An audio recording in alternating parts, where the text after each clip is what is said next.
આજે નાયબ કલેક્ટર કચેરી ખાતે અમે બધા ખેડૂતો 5 ગામનો નેસડા, ગોલપ, પાટણ, રણોસણા અને મેઘપુરાના ખેડૂતોએ ભેગા થઈને આવેદનપત્ર આપ્યું. જે સરકારનો પરિપત્ર છે કે 2 ગણું વળતર આલવું માર્કેટ રેટ પ્રમાણે, એ અમને મંજૂર નથી. અને બધા ખેડૂતોનો વિરોધ એ છે કે અમને 4 ગણું વળતર આલવું અને કોરિડોર ટાવરનું 4 ગણું આલવું અને કોરિડોરનું 260% એટલું વળતર આપવું. એ માટે અમે બધા ખેડૂતોએ આજે કલેક્ટર સાહેબને રજૂઆત કરી અને કમિટી બનાવી છે સરકાર, એ અમને નામંજૂર છે. બધાને પહોંચતી નથી અને જે સરકાર આ ભાવ નક્કી કર્યા એ અમને મંજૂર નથી. એના માટે અમે આવેદનપત્ર આપ્યું અને અમે જિલ્લા કલેક્ટરને આ આવેદનનો વિરોધ કરીએ છીએ અને અમને આ વળતર પહોંચતું નથી. અમને 4 ગણું વળતર અથવા તો 50 લાખ રૂપિયા આલે તો અમને પહોંચે, નકા અમારે કોરિડોર નાખવા દેવા નથી કે ધોબલે નાખવા દેવા નથી. અમે ખેડૂત છીએ, ખેતર અમારું છે, અમારો અંદર જમીન જાય છે, અમને દુઃખ છે એટલે અમે આ કરવા દેવાના નથી. અમે ખુદ અહીંયા ઉભા રહીને હાજર રહેવાના નથી. આ નુકસાન અમને થાય પોઈન્ટ. ધારો કે મારું ખેતર છે, મારા ખેતરનો એકરનો ભાવ 20 લાખ રૂપિયા છે અત્યારે અને બાજુના ખેતરનો ભાવ 20 લાખ રૂપિયા છે એકરનો.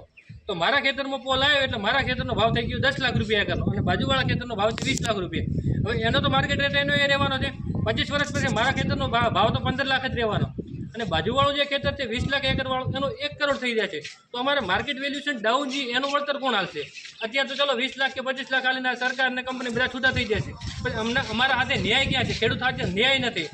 એટલે ન્યાય કમ્પ્લીટ અમારો જે માર્કેટ વેલ્યુએશન ડાઉન થાય એનું પણ અમને વળતર મળવું જોઈએ અને 50 લાખ કે 75 લાખ કે કરોડ રૂપિયા ખેડૂતને આપવા જોઈએ. જેટલું નુકસાન છે એટલું વળતર મળવું જોઈએ ખેડૂતને.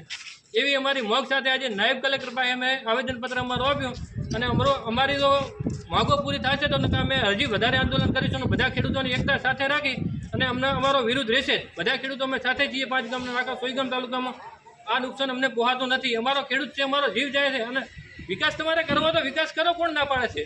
તમારે જેટલો ખેડૂતના ભોગે કરવા, ખેડૂતના ખેતરમાં જબરદસ્તી ધાબળા રાખીને પછી ખેડૂતને દબાવીને એમને 5 લાખ કે 20 લાખ આપીને પૂરું કરી નાખવું અને વિકાસ તમારે કરો. બધા તમે કંપનીવાળા મફત લાઈટો આપી દો.